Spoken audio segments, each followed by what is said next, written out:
The network marketing industry has changed dramatically in the last decade. With the advent of social media, digital marketing, the rise of the influencer, and all the tech platforms that promise something extraordinary, how do you separate the helpful from the hype? Welcome to Beyond the Network Marketing Dream, where authenticity and relationships, simplicity and duplication are at the core of everything we focus on. The fundamentals of building still work. Join us as we go beyond the network marketing dream. Well, today I am with John Solleder, and John, I can tell already, man, we barely had any warm up to this call, and maybe kindred spirits here. You have been in the industry 40 years, which is, that does date you a little bit, my friend, but that's pretty awesome. And you've seen it. You've been around the block. You get it. And I think we're going to have a fun and wide-ranging conversation. Well, looking forward to it, Patrick. Thank you for the invitation. So listen, we were talking about, 40 years ago, you were in college, literally in college, and you got your first experience, met Larry Thompson and kind of what he told you. And you're kind of a traditional start to network marketing, right? Traditional started with a great company that Larry was vice president of at that time. Succession of events, April of '83, find out about direct selling from a buddy of mine who I had wrestled with in high school. May of '83, graduate college, and Ronald Reagan speaks about mentorship, amongst other things. Find a mentor, find somebody that can teach you what you want to know about something you're passionate about and go with it. And amongst other things. And then June of '83, met Larry Thompson for the first time. It's really funny. We live about 15 minutes from each other here in Dallas. So we have lunch together about every other week. And he and his wife, Taylor, and my wife, Jose, we've become very close friends as we've gotten older, beyond business. So been a great relationship. But going one step further, that was the start. And I saw so many successful people that were ordinary people. They didn't have necessarily advanced degrees in anything. They were truck drivers, school teachers, and they were just normal people. And they were achieving if they did some basic things very, very well and consistently. And I said, well, hey, I'm no different than them. I'm just a normal guy. So if I do what they do, maybe I can be successful too. Yeah, that's awesome. Yeah, I grew up severely dyslexic, and to have a vehicle where none of that stuff mattered, the education or the grades or whatever, it really is an incredible industry if you do the right stuff. So there's a lot of changes, John, happening right now in the industry. What's the biggest thing that you're seeing? And you had some comments in the bio, the cheat sheet I'm kind of looking at, that really resonated with me. But what are those biggest changes you're seeing right now in the industry?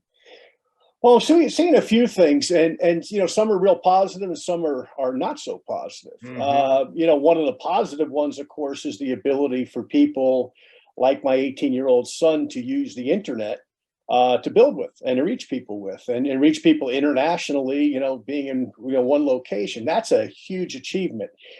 The challenges I see are several. I see one, that the gig economy is super competition. Because, why fundamentally do people start in a business like this, Patrick? And you know this from your experience, as do I. People get in to make part-time money. They get in to make, we're right before the holidays here, right? They get in to make that $1,000 now today, to pay for the Christmas gifts or Hanukkah gifts or whatever. And they can do that very easily, turning an app on their phone and going out and, driving Uber or Uber Eats or, lots of other opportunities. One girl was telling me that she goes to Walmart. She actually checks products for different companies, and every time she texts a picture, they send her $5. I think it's $5 or maybe even $50 to her cell phone. So she spends a couple hours in Walmart. She can make the couple of $100 that she's looking to make. She doesn't have to spend hundreds of dollars to join a downline, buy inventory that she may or may not sell. So that's become a big challenge. The other big challenge I see is internal, and that's an external challenge. The other external challenge, obviously, is the economy. What we're dealing with the recession and everything here in the States in particular. But The other thing that I see is a lot of the new owners in the industry, without pointing out any of them, don't know the business. They didn't grow up in the business. You look at, the great companies in our industry, right? Amway, Jay and Rich, they were distributors. They sold the products from the trunk of their car. Mark Hughes started Herbalife, 1980, sold the products from the trunk of his car. Dr. Shackley, 1956, starts Shackley, sells the products from the trunk of his car. Mary Kay, 63, sells the products from the trunk of her car. And so those people that created those dynastic companies in our industry, they were distributors. They wore distributor shoes. They had distributor eyes. They had distributor focus. Now they had to acquire other skills, obviously, to grow their companies. Or, right. They're all gone today. They're all deceased, but their companies are still great companies. And when I look at that, and I see a lot of these guys coming into the industry that are from the financial world, they don't understand that the distributors are what they're buying. They think that they're buying inventory. They think they're buying product. Yeah, they think they're buying pay plans. They're confused about who the customer is. Their customer is the distributor. Bingo. And it's not the retail product. And they come in and they try to apply this model that is more of a retail model, and you don't get it. Your customer is not the buyer of the product. Your customer is the distributor. Absolutely, 100%. And that foundation of our industry, I would include Art Williams in there with Primerica. What's Primerica now is A.O. Williams when he started it. All of those people, they did it from experience. They didn't do it from theory. And what we're seeing now is a lot of theoretical people who are bottom line buying companies, not understanding what distributors do or the value, and thinking that somehow all these other things are important. They don't get that the most important thing is obviously, the manpower, the woman power that goes out and carries the product to market and sits in front of other human beings and says, join my business, buy my product, give me your credit card, give me your trust and your time, more importantly. And, they don't understand that. And granted, they haven't had the experience. Some of them are warming up to it. Some of them are figuring it out. The smarter ones are spending time in the field and trying to figure it out.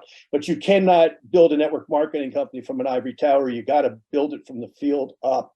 Yeah, and I spent 25 years in a company and still with them, but they had leadership that came in from a private equity and then another private equity, and people that truly didn't understand the industry, and they lost trust with the field. And when you do that, man, it's just hard to get it back, especially if you've really done enough damage, Exactly. So I see that as a risk to the industry. And Warren Buffett was smart. When Warren Buffett bought Pampered Chef, he's left the management to do what they did. It's just one day the lady who started it owned the business. The next day she was president. And that was a wise way to do it. But as we've gone down the road, and I've worked with a couple of these guys that come in from private equity, they just don't get it. And they want to get it. They just don't want to spend the time to get it. And I think there should be a mandatory training class probably put on by the Direct Selling Association that you have to spend 1 year at least as a distributor before you can buy a company. I think that would be a really good rule, but it'll never happen. But in my estimation, I think it would serve us all a whole lot better, and it would serve those people better, frankly. So biggest changes: one, competition from the traditional gig economy. There's so much information out there on that side. The second, I don't know if we call it lack of industry expertise, right? Mm-hmm. Is the real know-how. I got a third one. I'm curious if you rank up there. I do. Or if there's any others, because I think that's educational. We target this show around big time leaders and seeing where's the puck going and what can you do about it, and then what can the enterprises do about it, because that's who we market to, with RapidFunnel. But the third one I see is, when I got started, there was a tracking sheet. I understood what the lead measure was, or activity metrics. I knew what my ratio was. I was taught really early, like, it's the quantity of the exposures and the quality of the follow-up. And if I do those two things and I can teach the two, maybe the third thing is teach 1 and 2. But if I can do those things, that's 90%, maybe 85% of the business, right? And today you've got people sitting behind social or digital marketers that are professing to be experts And to me, it's killing the essence, which is the culture, the authenticity, the relationship, and the activity that is necessary to succeed. What are your thoughts there? Wow, I couldn't agree more. And look, the internet has a place. Mm-hmm. But to me, if I went back in my experience to when I started some 40 years ago, there was no internet. So what did you do? You talked to people. Okay. The internet is just a way to talk to more people. Now, they might be across the ocean, they might be down the street. Okay. The great thing with the internet is obviously its ability to be infinite rather than finite. At the same time, though, if we miss that the internet is no different than a flyer was in 1983. Somebody called you on your, then your house phone and left you a message. Right. We don't have all this sophistication, right? Today it might be, hey, they sent you a text or they sent you an email or they sent you whatever. But it's the ability to talk to another human being and say, hey, Patrick, let me tell you about my great product. Let me tell you about how we make money with this thing. Let me tell you, it's where we build that bond, that human bond, because people buy from people still. And what the internet's done, and I couldn't agree more, there's all these internet gurus and they're teaching courses. And if you ask them to show you a check with their name on it, it doesn't exist. It's the same thing with the multi-level gurus. There's all these multi-level gurus out teaching multi-level.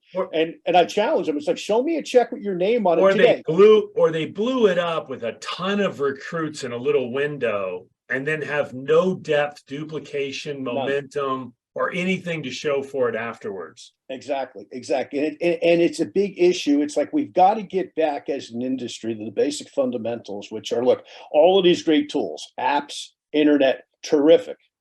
Okay.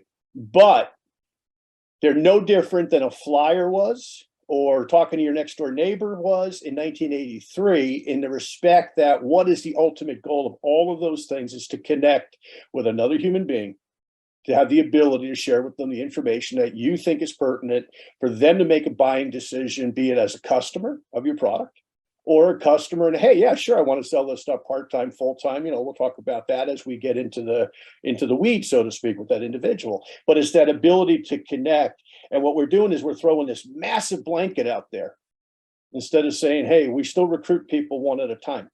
We still build relationships one at a time. Yeah. And even the companies that are really good from a technology standpoint, that are almost using this more of a retail model where I can introduce a product on the internet and other people can buy. And the challenge is that the way to have a sticky organization that lasts the test of time, there's got to be a relationship. There has to be a team, right? You can't just throw the players on the field. They can all be the best players, but if they never spent time, they don't have a relationship, they've never been through the grind together, it's kind of hard to get it to stick. The culture's not there, right? Exactly. It's to build those strategy and tactics with another person, to give them a roadmap, so to speak, so that they see, hey, that there's a way for me here to achieve, whether it's the first rank in a company, the second rank in a company, whatever it happens to be, and that you're there to guide them through the process, not just say, hey, come and read my Facebook page. I think this is what people don't understand. Like, listen, and one of your biggest bills, let's say, whoever that was, how many people did you have in that organization that was tens of thousands of people, right? Probably hundreds of thousands. How many people did you have that were that was your army, that those were the core people that you knew you could crush it with? How many did that number? I believe it or not, I was 18. And that's my point, is like, I don't think people understand, like, you can build a massive organization with a dozen core people. Like, it doesn't take, it's not 50 people, right? The biggest organizations, they're all a relatively small number, and that's the relationship part. Those people trusted you, they admired you, you admired them. It doesn't mean you agreed with everything, but you could work together. Exactly. When you wanted to do an event, when you wanted to do a big conference call, when you wanted to do whatever it happened to be, okay. And because I'm weird, starting in the 80s, I've grown up with all these different technologies and breakthroughs. But to your point, and that organization had almost 900,000 people in the organization, Right. 18 of which I relied upon. And Right. so much so that particular organization goes back to the late 80s and 90s that I built. And one of those 18 passed away, and I actually just went to her funeral in Pittsburgh. And even though we hadn't worked together a number of years, we went, separate companies eventually, we still maintained that relationship because, once again, it was built on relationships instead of, oh, I met you over the internet, I talked to you once and you went out and made me a bunch of money. Nah, that's naive. This doesn't work that way. Yeah. Yeah, that's awesome. Yeah. I haven't met that person yet. And I interview so many people on our show that, that are real, like people like yourself that are real, that have really done it. And we all have that same opinion. It's like, well, we'd love to stay home and press buttons and build, 900,000 person organizations, but it really does not work that way. However, use that, but don't only use that. And I think that's the mistake that's being made. They think they're only going to do that.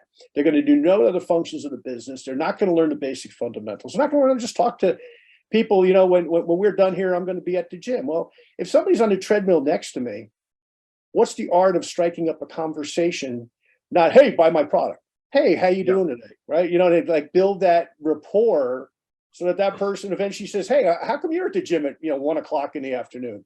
Oh, because I work for myself. Oh, what do you do? Like to throw that tennis ball back and forth across the net to the other human being, to the point where I eventually can digress into a conversation about, oh, well, hey, let me tell you what I do. Maybe something you want to take a look at. I still remember, 20 some years ago, being in an event in Dallas with Bill Bailey, right? I don't know if you remember that name. Oh, yeah. Legend.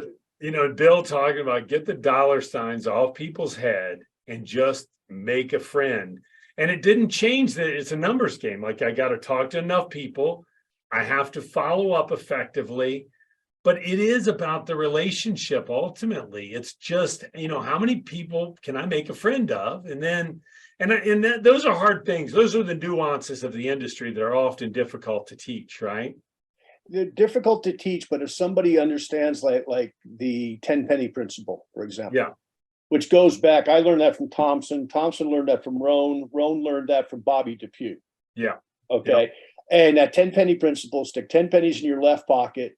Every time you talk to somebody during the course of the day, move one to your right pocket. Now, today, could that include, hey, I had a Zoom call with somebody? Sure. Could it be a text dialogue or a WhatsApp dialogue? Sure. As long as it's a new person who's not currently in your business, it counts. If they train themselves up on that 10 penny principle, okay, which I talk about in both of the books that I've written. Yeah.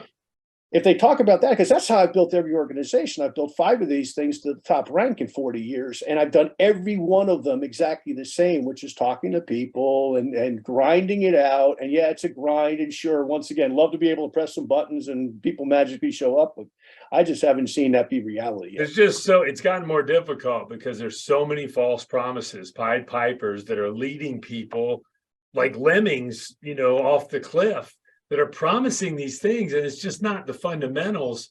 But maybe they've made some money, or they made it. I was just in an event, and there was a wonderful young lady there, but she recruited 2,700 people personally, and she was teaching everybody her methodology to do this. And she became a brand, a thought leader in the social space, and she was teaching everybody, you got to be a thought leader. And I'm like, the average person cannot do that. Like, they're not going to do that. So the real question isn't how many did you recruit, which, by the way, I don't know that I've recruited more than 1,000 in my 25 years personally. Yeah. Not the same. Probably the same. I've taught a lot of people to recruit tens of thousands that led to hundreds of thousands, but I didn't personally, and that's not the ticket. The ticket is, can you teach it, right? Exactly. And that's a hard. Well, what's happened too is, you've got this guru thing going on where somebody built a downline in some company at some point, and the company's out of business, so nobody can ever really fact check it unless you're, like me or you, and you've been around a long time and you know the guy or you know the company. And they tell these fairy tale stories. And then they go in and they lead companies or they influence company, and sometimes ownership, because the ownership doesn't know any better. And they wind up with a mess that then they're gone. Of course, they're gone. They get their $1 million fee or whatever, and they're down the road. And then all of a sudden, the distributors, who are the real heroes in network marketing, they got to pick it up, the heroes in that particular company. They got to figure it out, teach the company what to do, so they don't make that mistake again, and kind of rebuild the company. And I've seen this so many times where somebody comes, they're like one of these storms, these tornadoes that hit Florida, unfortunately, or hurricanes that hit different places. And it's like the damage is drastic. And then who's left to pick up the pieces? And I was talking to a friend of mine from Herbalife the other day, and I said, it's funny. If you ask, with all the gurus out there, okay, all the superstar gurus, and there's a handful of them, and I don't mean to be critical, some of them are friends of mine, but at the end of the day, if they can't show you a check with their name on it from today, do not listen to them. Yeah. Okay, because they're not living in today. What they built, they built at another time. But the friend of mine I was talking to, I said, it's funny, if you ask the average distributor, okay, we'll just use Herbalife because it's a company I'm familiar with, who Tish Roshin is, who Larry Shine is, who Jerry Satanovich is, right? Who Doug Stuntz is. And I'm forgetting some people, but those were like the original people when I joined that company in 1983. They're still all there. Or if they've passed away, their families are still there. John Tartle, and you use that company, and Amway's got that, and Shackley's got that, and Nu Skin's got that, and Melaleuca's got that, and some of the other, Mary Kay's got that.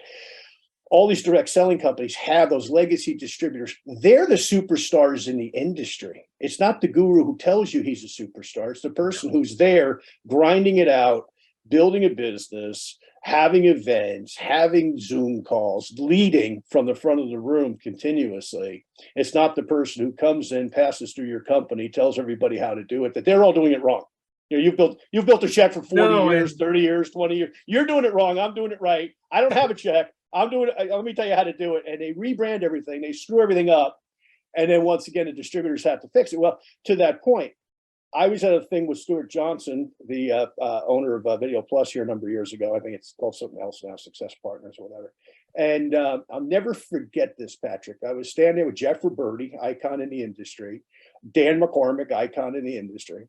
And the three of us were standing there, and about 10 guys come in. And we're looking at each other. I said, who are those guys? And they didn't know who they were, and I didn't know who they were. And all of a sudden, I see my friend John Addison, who at that time was CEO or COO of Primerica. I know John well of Primerica. Funny guy. Anyway, but I see John come in, and it was a club that you had to make a certain amount of money that Stuart had put together. And it's a number of years ago, it was about 15 years ago. Anyhow, none of us who are in the industry a long time know who these guys are until I saw Addison and then got kind of connected the dots. These were his guys. None of us knew their names, and they were some of the top industry earners by far. And none of us knew who they were because they weren't in 17 companies in 5 years. They were in one company, and they had built it right. And they had gone through all of the ups and downs of ownership and leadership and all the other stuff, and had stayed the course. And that's my point, is if you want to be a leader in network marketing, find a company that you like and stay and build it and grind it out. And also coach your management and ownership what is and is not allowable to your business. Because I think where the rubber's not meeting the road with some of these companies right now, is ownership thinks that they have ownership over your distributorship. They don't. The independent distributor owns your business. It's your business. You just happen to be part of a company, and you've chosen to sell that particular product and endorse that particular company. And this is probably for another call, but it is more challenging today because how do you vet a company as a distributor? Like, there's so many companies that don't understand it from the point they launched. Like, they weren't even born out of the proper fundamentals, and that makes it tough. So you see these people jumping around, quite a bit. That's probably another conversation. But John, tell me this: those three things we've identified. We'll wrap up with this: the competition part, a lot of gig economy. Does that change how you position the opportunity? Do you position a little more, a little less about, hey, you can make some part-time money, and are you positioning it a little more about the long-term opportunity to build the residual than you might have in the past? Or has that changed much, or it's just one of the things you deal with? No, the way that I'm positioning it today is, look, this is a business, and a business you have to serve an apprenticeship, which means you got to learn the business, right? And that's going to take some time. Some people, if they're real part-time person, it's going to take them a year to just kind of get some basic skills because they got a job, they got a family, they got, 9 other things going on. They're doing this, 1 hour on a weeknight and 2 hours on Saturday afternoon. Well, that's going to take some time to learn something, right? The person who's got a little bit more time, maybe they're a little bit hungrier or more needy because maybe they've lost their job because of, whether it's COVID related or economy related, whatever. Okay. They've been downsized, so to speak. Well, they have to learn quicker. Okay. So what I tell them is, look, I'll go at whatever pace you want to go at. Okay. You tell me, hey, I got an hour a week. Great. Here's what you tie into that I'm doing. Okay. I got 5 hours a week. Okay. Well, that's a little bit more time I'm going to put in. So it just goes back to doing better discovery. When you sit down and you do that game plan, you know who you're talking to and what their motivators are, which is more important than ever today with so many distractions. Absolutely. Absolutely. But what I don't do is I don't tell somebody you're going to get rich, you're going to get rich, you're going to get rich. Okay. I never liked that personally. I always thought it was a fallacy. Okay. When I started, there was the thing going around, hey, you work hard for 3 years, you can take off the rest of your life. Well, 40 years later, I'm still getting up in the morning, and I don't work as hard as I did when I was younger. I don't need to. Okay. I've been wise with my money, and my kids almost grown. But having said that, okay, I'm still got my head in the game every day. After 40 years, I'm still active. And by the way, guys like McCormick and Roberti and Thompson and some of the guys that I, am friendly with in the industry, we've also got our head in the game because we love the game. We love the business and we love our distributors, So, but yeah, to answer your question, Patrick, bottom line is, it's like, look, I tell somebody, you're probably going to get out of this what you put into this. In the beginning, you're going to be tremendously underpaid. You build an income over the course of time, like you have, and some of your listeners, I'm sure, have. You're going to look at your check sometimes. You're going to go, wow, I'm really overpaid because I spent 3 hours last week in my business. But you got to get there. You got to do the work to get there. So what do you do about the second one we talked about is lack of industry expertise by the leadership sometimes. Companies that don't really understand the nuances. What do you say to somebody trying to navigate that, either from a company perspective, what they have to do, or that individual distributor looking for a home? Like, how do you navigate? Because there's so much of that today. What do you do about that? Well, what I tell them is this: look, number one, core fundamentals are probably, if you're in a long-term company that's been around 10 years or longer, let's say, talk to the people who built it. They understand the business, frankly, better than your management team or ownership does. Now, you don't want to be disrespectful, right? You got to kind of, keep everybody happy, but you cannot teach what you have not done. Bottom line, you talk to your upline, you talk to the senior level leaders in your company. They're probably going to know more about your product and how to build your business, frankly, than anybody in the C-suite does. Yeah, and that's just the truth. And once again, I'm very cognizant, okay, of the fact that this is our business. Somebody else might own the company, but it's our business. And by the way, that's been established now in the courts really, really well, that this is still our business. I mean, the class action lawsuits generally are always won by distributors, as long as they haven't gone on cross-site recruited or done anything crazy, right? And they're won for a reason in the court, that the courts are basically looking at it and saying, hey, that's this person's business. No, you don't have the right to just take it away because they disagree with what you're doing. Now, if you're slanderous, if you do ridiculous things, don't do that. No, I'm not suggesting that at all. Always be respectful and professional. But having said that, don't lose sight that this is your business. This is your family's financial future that you're trying to build a financial fortress around, and be very, very protective of it. If you see people who do not know what they're doing that are trying to influence it wrongly, you make sure you put walls around your distributors to make sure that they are not affected by that. And eventually it'll probably pass. A smart company owner is going to eventually eliminate the problems and move forward, okay, in such a way that he'll go, hey, you know what? Yeah, my field really does know what it's doing. They'll gain back the respect that maybe they should have never lost in the first place. But once again, I would just seek out the most senior level people in the organization and say, look, I'm concerned about what I'm seeing and hearing. What do I do? And, they'll put you on the straight and narrow course to success, hopefully. And then the last one then is this digital world we live in, and the folks out there that are presenting one way to build it, right? And it's noisy. I mean, the average person sees 5,000 impressions a day, and we're trying to teach them these simple fundamentals and the relationship-based nature. How do you compete with that, or how do you coach your team and try to keep them away from all the distractions, which is almost impossible? Like, what can you do as a leader or a company to try and keep people focused on a duplicatable system? Well, I think what you tell them is, look, there's a lot of information out there, some of it right, some of it wrong. Hard to judge it all without spending, all the time away from the business to do so. So here's what I'm going to tell you has worked for me in XYZ company, whatever your company is. Here's what's worked for me. Here's what's allowed me to build a check. Okay, and no, we can't tell check amounts and all that sort of thing, right? With FTC and all that. But here's what's allowed me to build that financial fortress around my family for X amount of years. Here's what our upline, whoever that person is, has done. And there's a consistency to the organization to how we have built. So all those other things are terrific. And I'm not telling you that there's not merit to them. What I'm telling you is I can't verify the merit. And if I can't verify the merit, I'm not going to endorse it.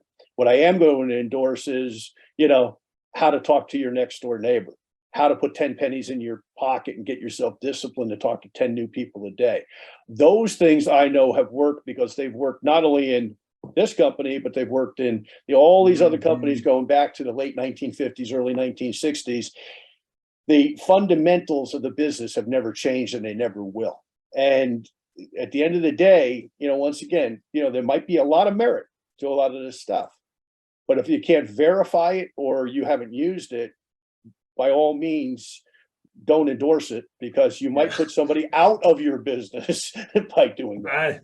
I love that, though, what you said about, there's a reality to show me your check. There really is. And I had a friend once, I do love the game of golf, and a buddy told me, he goes, you never take advice from somebody that can't break 80. Like if they can't play the game, or they haven't proven they can play the game. And it's so true in this business. If you don't have a history of, now, that leaves the sponsor, the average sponsor, in an odd position because they don't have that history. But if that sponsor were smart, they'd be pointing the finger to the guy or gal who did. Oh, when I started in '83, my far up line was about 9 levels above, and I was living in New Jersey at the time. And I seeked him out, and I said, "Mark, can I buy you lunch?" And he said, "Yeah, sure." So we met for lunch, and we're still good friends. But that was smart on my part, because he was making, I don't know, $5,000 or $6,000 a month, which in 1983 was, I don't know, 30 grand today, 20 grand. I don't know what it was. And he was only a couple years older than me. So at the end of the day, it was like, let me seek out somebody who's already having success.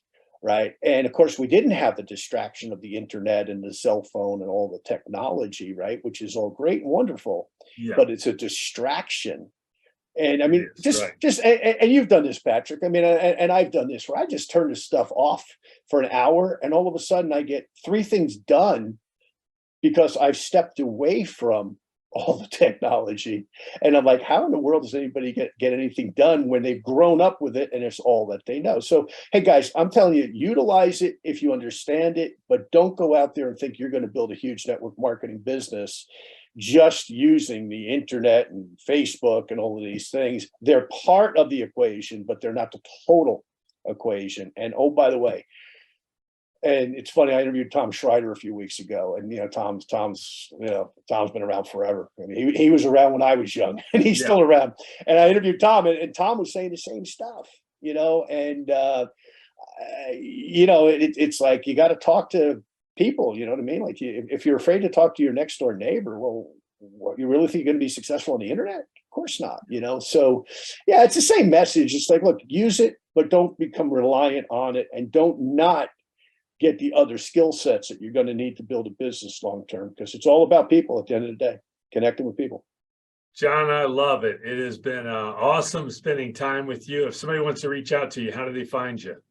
Well, they can, they can always do a couple of things. They can read Leave Nothing to Chance, which is an Amazon bestseller, and before that, Moving Up 2020. And they're in Spanish also, by the way, and they're digital, by the way, because I am living in the 21st century, Patrick. I did make them digital also. I know a lot of people have Kindles. That's one way. You could go up to our podcast if you want, Leaving Nothing to Chance. There's ways to reach me there. Or if you want to get old fashioned, just send me an email. J Solleder, J for John, Solleder, SOLLEDER at AOL.com, and just put, hey, Patrick Shaw Show, or whatever you want to put, just so I know it's not spam.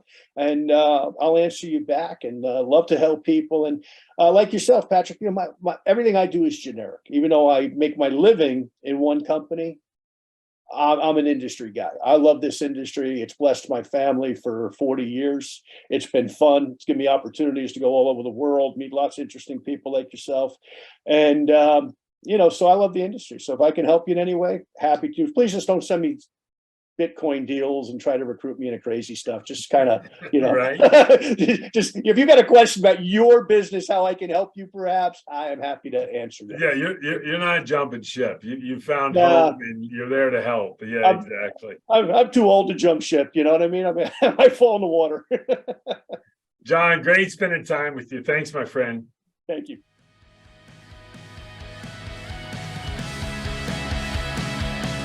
Thank you for listening to Beyond the Network Marketing Dream with Patrick Shaw. For more insights on building a solid networking business, visit our website at rapidfunnel.com/MLM. If you loved our content, please share, like, and subscribe. We look forward to seeing you in the next episode.